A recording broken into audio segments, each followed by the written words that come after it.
अस्सलाम वालेकुम। अखबारात, social media और इमरान खान के वकीलों के बयानात सामने रखें तो एक मंजर दिलो दिमाग में बन जाता है। ज़रा चश्मे तसव्वुर से देखिए कि सितंबर के महीने की 24 तारीख है और साल है 2025। रावलपिंडी की दहशतगर्दी की अदालत में GHQ हमला केस सुना जा रहा है। इससे पहले हुकूमत कह चुकी है कि इस मुकदमे के एक मुल्जिम इमरान खान को बजरिया वीडियो लिंक अदालत में पेश किया जाएगा। अब अदालत लग चुकी है। मुंसिफ के हाथ में एक मोबाइल फ़ोन है और दूसरा मोबाइल फ़ोन अदालत से कुछ दूर अडयाला जेल में इमरान खान के सामने रखा है। मुबैना तौर पर दोनों मोबाइल फ़ोन व्हाट्सएप कॉल पर मुंसलिक हैं। गालिबन अडयाला जेल में कैद मुल्जिम की शक्ल मुंसिफ को दिखाई देती है और वो इत्मीनान का इजहार करता है। मुल्जिम का वकील उठता है और अपने मुवक्किल से बात करना चाहता है। मुंसिफ मोबाइल फ़ोन वकील की तरफ मोड़ देता है। यकयक इंटरनेट में खलल पैदा होता है और वकील को मुवक्किल दिखाई देता है, न इसकी आवाज़ सुनाई देती है। ये कोई नहीं कह सकता कि इंटरनेट बहीरा अरब में मछलियों के किसी तार को कुतर जाने की वजह से रुका या किसी आसमानी मदाखलत से। जो भी था, उसका नतीजा ये निकला कि मुल्जिम का अदालत से राब्ता कट गया, गोया मुल्जिम अदालत में हाजिर ही नहीं रहा। अदालत ने इसके बाद भी कार्रवाई जारी रखी और इस्तगासा के गवाहों के बयानात कलमबंद करना शुरू कर दिए। उस वक्त कमरा अदालत में वकील है न मुल्जिम, मगर अदालत जारी है। इस मंजर का हिस्सा हो जाने के बाद किसी भी सहीयुद्दमाग शख्स के जहन में कई सवालात उठते हैं। पाकिस्तान का ज़ाब्ता फौजदारी याद आता है, जिसके मुताबिक मुल्जिम की अदालत में हाज़िरी इसलिए भी ज़रूरी है कि अदालत जब चाहे इससे कोई सवाल कर सके। मुल्जिम का ये हक़ है कि वो अपने ख़िलाफ़ गवाहियाँ सुने और अपने वकीलों को हिदायत दे। मुल्जिम इमरान खान इश्तहारी भी नहीं कि उनकी गैर हाज़िरी में मुकदमा जारी रहे। मुल्जिम ने अदालत से गैर हाज़िरी की कोई दरख्वास्त भी नहीं दे रखी। वो ज़मानत पर भी नहीं कि अदालत आना उनकी अपनी मर्ज़ी पर मुनहसिर हो। मुल्जिम तो इस्तगासा यानी ख़ुद हुकूमत की तहवील में है। ये सारे सवालात यूं तो अदालत में उठाए जाने वाले हैं ताकि मुंसिफ का कलम इनका जवाब न भी दे पाए तो उसकी चश्मे अदल अफरोज़ से ही कुछ मानी अखज़ कर लिए जाए। इसी तरह की एक कार्रवाई इस्लामाबाद हाई कोर्ट की भी है। इस अदालत में कोई साहब एक दरख्वास्त दायर करते हैं कि जेल में इमरान खान और उनकी बेगम साहिबा के अज़दवाजी हुकूक बहाल किए जाएं। मुझे माफ़ कीजिए कि इस मामले पर बात करते हुए भी हया आती है और मैं नाकारा इतना कादरुल कलाम भी नहीं कि सकाहत से गिरे बगैर सब कुछ अर्ज़ कर दूँ। बहरहाल दरख्वास्त दायर करने वालों का कोई रिश्ता इमरान खान और उनकी बेगम से नहीं। फिर ये मामला ऐसा है कि इसे अदालत में उठाने का इख्तियार सिर्फ़ और सिर्फ इमरान खान या उनकी बेगम का है। मियाँ बीवी के दरमियान पर्दे के पीछे इस मामले में तीसरा शख्स, हत्ता के सगी औलाद भी फरीक नहीं बन सकता। यह दरख्वास्त काबिल ताज़ीम इस्लामाबाद हाई कोर्ट में दायर हुई। इस अदालत के मुअज़्ज़ज़ रजिस्ट्रार ने न जाने किस नुक्ता कानून को सामने रखते हुए तीसरे शख्स की दरख्वास्त को अदालती समात के लिए मंजूर कर लिया और कोई एतराज़ नहीं लगाया। फिर न जाने क्यों इस दरख्वास्त को इसी अदालत के एक जज ने भी काबिल समात समझ लिया। इस दरख्वास्त का इसके सिवा क्या मतलब अखज़ किया जाए कि इद्दत के बाद एक बार फिर इमरान खान के अज़दवाजी मामलात को बरसरे शाहराह दस्तूर ज़ेर बहस लाना मतलूब है।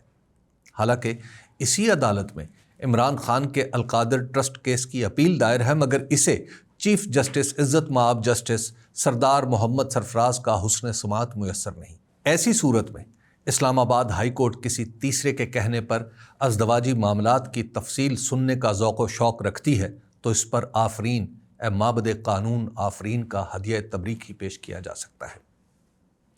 पाकिस्तान में चलन है कि जो शख्स कानून की अमलदारी की बात करे उसे तहरीक इंसाफ से टाँक दो।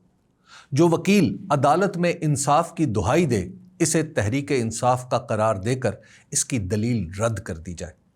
जिस अदालत में इमरान खान या और उनके साथियों के लिए इंसाफ का शायबा दिखाई दे, उस पर फब्तियाँ कसी जाएं।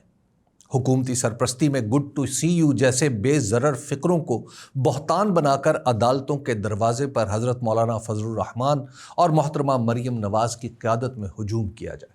अदलिया से इंसाफ की मौहूम सी उम्मीद काजी फ़ाइज़ ईसा के जाने के बाद पैदा हो تو 26ویں آئینی ترمیم کے ذریعے اس پر تاریکی مسلط کر دی جائے، عدلیہ کی خود مختاری کو بغاوت اور ضابطوں کی پاسداری کو سرکشی قرار دیا جائے تو شاید منصفوں کے دل بھی دہل جاتے ہوں گے، شاید عافیت کوشی اور مصلحت کے درمیان فرق مٹ جاتا ہوگا، شاید تعجیل عدالت تعجیل انصاف سمجھی جاتی ہوگی۔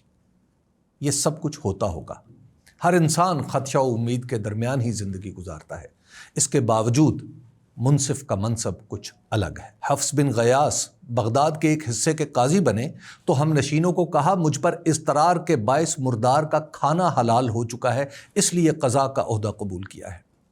ان کا ایک جملہ تاریخ کی کتابوں میں جج بننے کے خواہش مندوں کے لیے نقش ہو گیا۔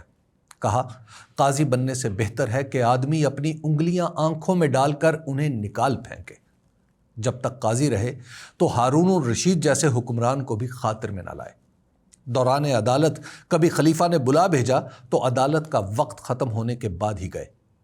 علم کا یہ عالم کہ علم حدیث کے امام وقی بن جراح سے کوئی مسئلہ پوچھتا تو کہتے حفص کی طرف جاؤ۔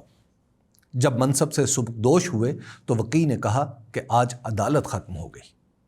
اسی طرح عز الدین بن عبد السلام کا معاملہ ہے۔ مملوک مصر میں سے ایک بادشاہ بنا تو کہا غلام کسی بھی حالت میں اولی الامر نہیں ہو سکتا، جب تک بادشاہ آزاد نہیں ہوتا اس وقت تک قاضی حکمران سمجھا جائے گا۔ سو بادشاہ کو اس کے عہدے سے معزول کر کے بردہ فروشوں کے بازار میں لے جا کر نیلام کیا۔ کوئی بولی دیتا تو ابن عبد السلام کی آواز آتی من یزید، یعنی کون ہے جو اس سے بڑھتا ہے۔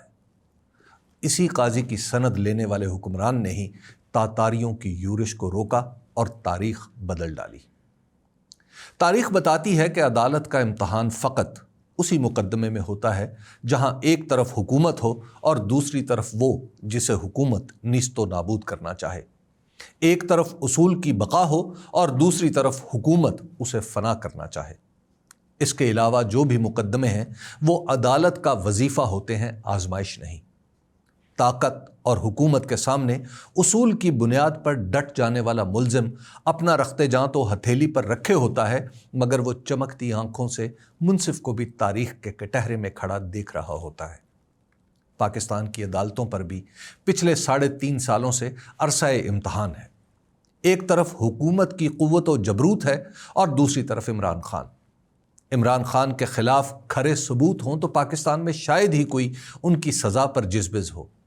گلہ اس وقت ہوتا ہے جب سابق وزیر اعظم اسلامی جمہوریہ پاکستان اور ملک کی سب سے بڑی سیاسی جماعت کے سربراہ کو عدالت میں وہ جگہ بھی نہیں ملتی جس کی ضمانت آئین میں ہر شہری کو دی گئی ہے۔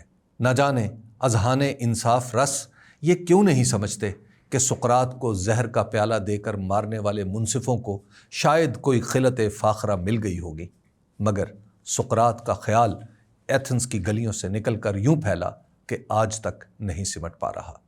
شکریہ۔